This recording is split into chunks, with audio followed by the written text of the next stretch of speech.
Hai Sweety Kids, hai Cornerstone Kids, dan semua anak-anak dimanapun kalian berada. Senang sekali Lause Haris bisa menyampaikan firman Tuhan hari ini. Sebelumnya, mari kita berdoa dulu ya. Tuhan Allah Bapa kami yang di surga, hari ini kami akan menerangkan cerita firman-Mu ya Tuhan.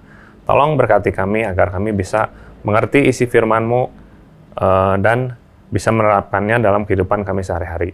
Berkatilah kami, dalam nama Yesus kami berdoa, amin.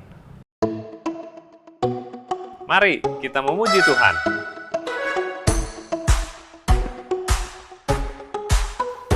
Kasih yang begitu besar, lebih kuat dari dosa. Kasih yang menemukanku, selamatkan dan pulihkanku. Ku naikkan syukurku, ku tak akan berhenti memuji, meninggikan nama-Mu, selalu menari, memuliakan-Mu. Dibebaskan, dibangkitkan, hidup yang Kau beri, dan kini hanya untuk-Mu.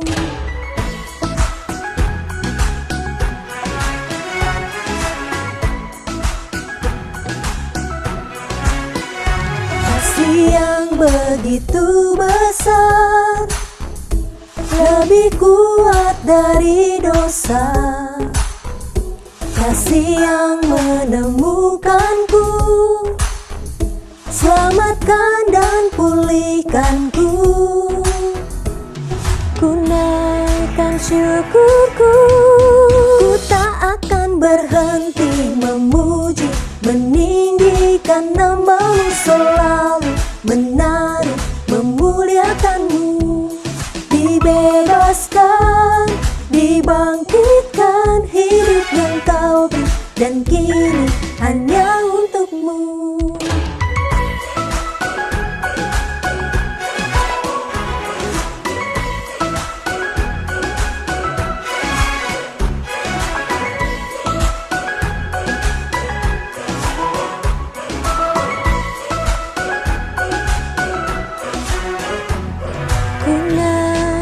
Syukurku, ku naikkan syukurku. Mari anak-anak yang masih duduk-duduk, yang masih tidur-tiduran, semuanya bangkit berdiri. Kita mau bersuka cita hari ini. Kita bersyukur kepada Tuhan untuk hari yang baru, untuk sukacita yang baru. Mari semuanya bersama-sama dengan Lause menyanyikan lagu Ku Naikkan Syukurku.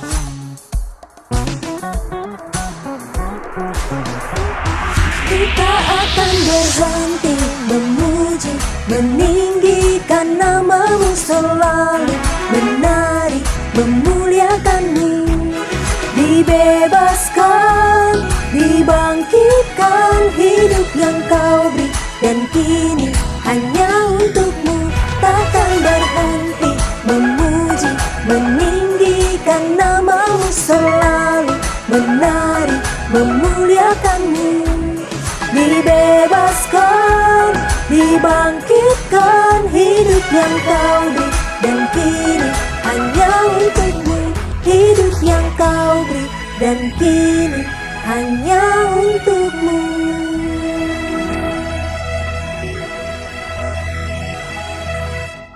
Anak-anak, kalian punya hobi nggak? Hobi olahraga? Hobi futsal? Hobi berenang? Kalau Lause, hobinya basket. Kalian ada yang suka basket? Nah, hari ini Lause mau cerita nih, salah satu teman Lause yang jago main basket.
Kira-kira kenapa ya dengan muka Suryo ya?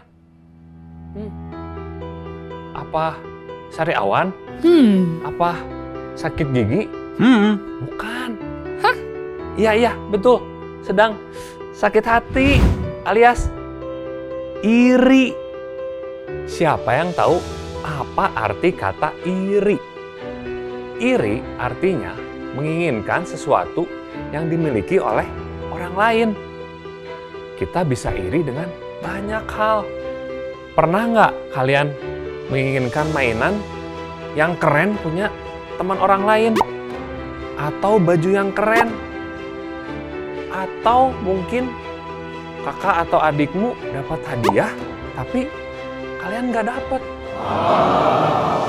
Atau mungkin teman kalian nih, nilai ujiannya lebih bagus dari kalian. Kalian pasti kesel, marah. Atau temanmu yang punya rumah yang besar dan kamu ngebandingin dengan kepunyaanmu, kamu jadi kesel. Pernah kalian seperti itu? Itu semua adalah contoh menginginkan apa yang dimiliki oleh orang lain. Itu artinya iri. Langsung jadi ingat satu kisah di Alkitab. Setelah Allah mengusir Adam dan Hawa keluar dari Taman Eden karena mereka telah berdosa, Allah tetap mengasihi dan memelihara Adam dan Hawa. Allah membuat matahari bersinar agar tanaman dapat tumbuh. Dan kadang Allah menurunkan hujan untuk menyirami bumi. Dan Allah juga memberi mereka malam. Untuk apa? Agar mereka dapat beristirahat. Dan masih banyak pemeliharaan yang Allah berikan untuk mereka. Dan Allah juga menunjukkan kasih-Nya kepada Adam dan Hawa dengan memberikan kepada mereka 2 orang anak laki-laki.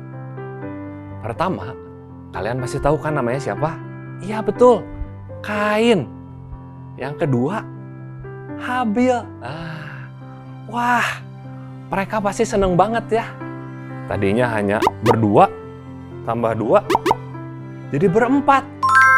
Kira-kira mereka ngapain aja ya? Pasti sama dengan kita. Makan bersama, main bersama, papa ajarin anak-anaknya. Pasti seru banget. Dan lebih serunya mereka main di hutan. Namun, karena mereka sudah berdosa, mereka juga mengalami sakit. Kesel, lelah. Karena nggak gampang ya menanam tanaman, memelihara kambing domba agar tetap sehat. Nah, setelah besar, Kain dan Habel juga bekerja membantu Adam. Kain menjadi seorang petani dan Habel menjadi seorang gembala. Kemudian Adam juga mengajarkan kepada Kain dan Habel untuk memberi persembahan kepada Tuhan karena waktu itu Tuhan Yesus belum datang, jadi mereka meminta ampun kepada Allah dengan memberikan apa yang mereka miliki dari apa yang telah mereka kerjakan. Jadi misalkan Kain seorang petani, jadi Kain mempersembahkan buah atau sayuran yang ia tanam di ladangnya dan memberikannya kepada Tuhan sebagai persembahan. Tetapi ketika Kain memberikan persembahannya, Tuhan tidak senang dengan persembahannya. Kenapa ya Allah tidak menyukai persembahan dari Kain? Apakah Allah itu tidak suka makan sayur? Seperti... Karena waktu Habel mempersembahkan anak dombanya yang terbaik dari seluruh domba miliknya, Allah senang sekali dengan persembahan Habel. Apakah benar Allah tidak suka sayur? Jadi, kenapa ya Allah tidak suka dengan persembahan Kain yang membawa buah dan sayuran, tapi Allah senang dengan domba yang dipersembahkan oleh Habel? Kalian pasti bisa menebaknya kan? Mungkin kalian mau bilang, Kain mah pasti kasih sayurnya yang busuk. Mungkin saja sih, tapi Alkitab berkata bahwa pada saat Kain memberi persembahan kepada Allah, Kain tidak memberikan dengan hati yang baik. Kain tidak percaya dan mengasihi Allah sehingga dia mau memberikan persembahan yang terbaik kepada Allah. Berbeda dengan Habel. Allah melihat hati Habel yang sungguh-sungguh mengasihi Allah. Sehingga waktu Habel mempersembahkan kepada Allah, dia cari domba yang terbaik, yang paling sehat, paling gendut, pokoknya best of the best. Karena Habel tahu Tuhan selalu layak mendapatkan yang terbaik dari kita. Dan jangan lupa, Tuhan itu melihat hati kita. Dia tahu apakah kita ini benar-benar mengasihi Dia atau tidak. Waktu Kain tahu bahwa persembahannya tidak diterima oleh Allah, ia iri dan marah kepada Habel. Tuhan datang kepada Kain dan berkata, "Mengapa hatimu panas dan mukamu muram jika kamu sudah berbuat baik? Tetapi jika kamu tidak berbuat baik, dosa sudah mengintip di depan pintu. Ia sangat menggoda engkau, tetapi kamu harus berkuasa atasnya." Hah? Dosa sudah mengintip, harus berkuasa atasnya? Apa maksud Allah ya? Allah mengingatkan Kain, hati-hati kalau kita menyimpan dosa di dalam hati kita. Iblis akan menggoda kita untuk melakukan dosa lainnya. Kita harus cepat-cepat menyelesaikannya supaya kita tidak melakukan dosa-dosa lainnya. Kain nggak mau dengerin peringatan Allah. Dia tidak ingin melakukan apa yang Allah katakan. Lalu Kain mencari Habel. "Habel, ayo kita jalan-jalan. Ayo main ke ladang pertanian." Mungkin saat itu Habel senang sekali. Dia sudah lama nggak main. Dia membayangkan dia bisa kejar-kejaran di padang rumput, main petak umpet. Tetapi ketika mereka sampai di padang, Kain menyerang Habel dan membunuhnya. Kemudian datanglah Allah berkata kepada Kain, "Di mana Habel saudaramu itu?" Apakah Allah benar-benar tidak tahu di mana Habel? Tentu saja Allah tahu. Allah tahu segalanya. Dia tahu percis apa yang telah dilakukan oleh Kain. Jadi, kenapa Allah bertanya kepada Kain? Karena Allah ingin memberikan kesempatan untuk mengakui dosanya dan menyesal apa yang telah ia lakukan. Tetapi, apa yang Kain katakan? "Saya tidak tahu. Apakah saya penjaga adik saya?" Karena Kain tidak minta ampun kepada Allah dan tidak menyesali dosanya, maka Allah menghukum Kain. Allah mengusir Kain dari rumah Adam dan Hawa dan hidup sendirian jauh dari rumahnya. Pastilah Kain sedih karena selama ini Mama Hawa selalu masakin masakan untuknya. Makan bersama-sama, ada teman untuk ngobrol. Hawa mungkin mencucikan bajunya, hingga selalu siap dipakai. Dan ada rumah tempat mereka beristirahat di malam hari. Pasti Kain sedih sekali membayangkan sekarang dia harus hidup sendiri. Alkitab tidak menjelaskan kepada kita bagaimana Adam dan Hawa waktu melihat Habel sudah mati. Tapi yang pasti, Adam dan Hawa sangat sedih. Mereka sudah pernah melihat binatang mati, tumbuhan mati. Tapi baru kali ini mereka melihat manusia mati. Aduh, mereka pasti sedih sekali. Melihat Habel yang biasanya seneng mengembalakan kambing dan dombanya, sekarang udah nggak ada. Adam dan Hawa pasti tahu kenapa Kain dapat berbuat seperti itu. Kenapa anak-anak? Ya, karena Adam dan Hawa sudah berbuat dosa, maka seluruh keturunannya tidak berdosa. Adam sedih, tapi ia mengingat janji Allah bahwa Allah akan mengutus seseorang dari keturunan Hawa yang akan mengalahkan iblis dan dosa. Siapa dia? Benar, Tuhan Yesus 100. Hanya Tuhan Yesus yang 100% tidak berbuat dosa yang dapat menyelamatkan orang berdosa. Lalu, Allah memberikan kepada Adam Hawa seorang anak laki-laki. Dan Hawa menamainya Set karena ia bersyukur kepada Allah karena telah memberikan anak laki-laki menggantikan Habel. Anak-anak, itulah mengapa dikatakan setelah Adam dan Hawa berbuat dosa, maka seluruh keturunannya tidak dapat tidak berbuat dosa. Dosa merusak hubungan kita dengan Allah. Dosa membuat kita tidak mau mengasihi dan taat kepada Allah. Sehingga dosa juga membuat kita tidak mengasihi sesama kita. Iri, marah, dendam, bully. Seperti Allah mengingatkan Kain, Allah juga mengingatkan kita melalui Roh Kudus yang ada di dalam diri kita. Roh Kudus akan mengingatkan kita bahwa Tuhan Yesus sudah memperlihatkan betapa Dia mengasihi manusia, bahkan rela mati di atas kayu salib. Sekalipun orang-orang membenci Dia, Dia tidak membenci manusia. Dia mau menang agar kita, pengikutnya, juga mampu menang untuk melawan dosa.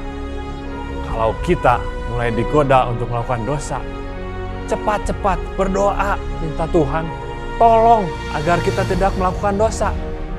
Dan apabila kita sudah melakukan dosa, mari kita datang kepada Tuhan, minta ampun atas dosa-dosa kita, dan minta Tuhan mampukan kita agar kita dapat menang melawan dosa. Dan juga seperti Habel yang mau menyenangkan hati Allah dengan memberikan yang terbaik yang ia punya. Apa yang kita punya? Waktu, talenta, dan juga hati kita. Hati yang tulus, yang tidak iri, yang bisa mengasihi sesama, dan Tuhan Yesus. Bisa bersama Yesus, pasti bisa, bisa, bisa, bisa. Mari kita berdoa. Tuhan Allah Bapa kami yang di surga, terima kasih Tuhan atas cerita-Mu di hari ini. Terima kasih sudah mengajarkan kami agar kami tidak iri. Terima kasih juga sudah mengajarkan kami untuk bisa mengasihi sesamamu dan juga untuk mengasihi Tuhan Yesus. Dan kami juga mengucapkan terima kasih kepada Tuhan Yesus yang sudah menyelamatkan kita dari dosa. Amin. Suryo, kok kamu iri? Harusnya kamu senang punya kakak berprestasi. Ayo, beri semangat.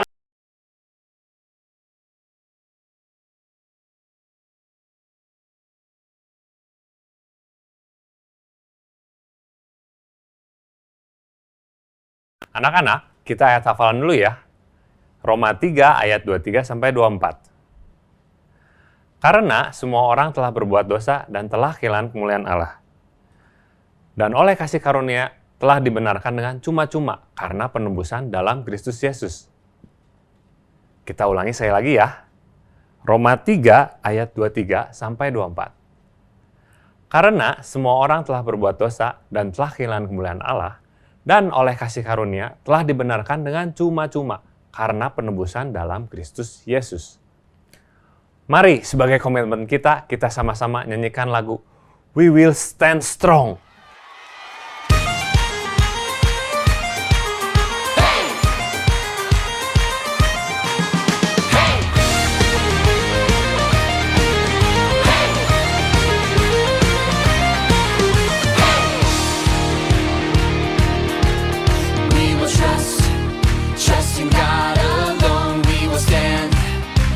Upon His word, and whatever comes our way, we are strong and we are brave. His truth will be our guide through the day and the darkest night. Our God will give us strength. We are strong and we are brave, and we will stand together, stand forever. We will stand strong. Standing up for God each day, we will stand strong.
Oke anak-anak, sampai di sini dulu ya. Tuhan memberkati.